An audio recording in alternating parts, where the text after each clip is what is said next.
Now that I was an adult, or nearly one, I found the impressions that I'd formed as a child of Geoffrey Tolson and his colleagues required a certain degree of modification. Mr. Tolson, for example, still came across as the good-hearted, straightforward, decent chap I recalled from a few years before, but now I began to notice odd moments that suggested he was not the brightest lighthouse on the coastline.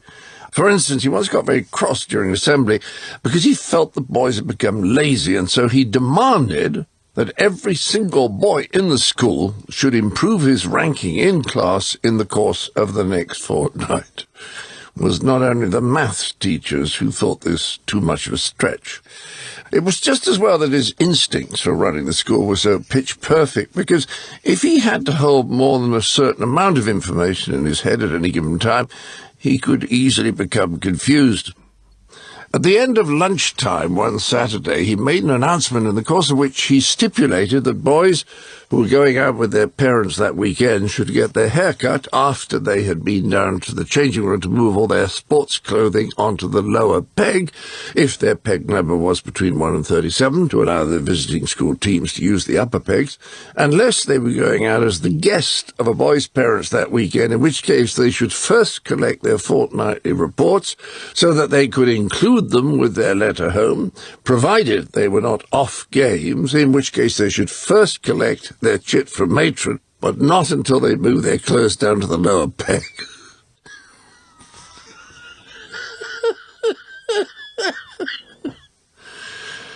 And then present the chit to the master on duty, and here he went, silent for some time, his brain having decided to go on strike. The entire school waited with bated breath in the hope of clarification of what the hell everybody was supposed to do next. Slowly Mr. Tolson's face took on a peaceful, if slightly sad expression, as scenes from his past life flashed before him.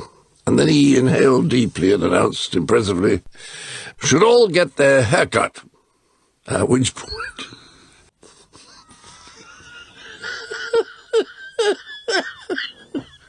he sat down. A bewildered silence followed, as the entire school sat there examining their nails and pretending that they'd not noticed that the person who was in charge of the place had just gone mad. 23 years later, I had huge fun trying to recapture this moment on paper for the start of the sex lesson in The Meaning of Life. I found I could not come up with anything better, so Mr. Tolson's real-life words became the introduction to the sex demonstration.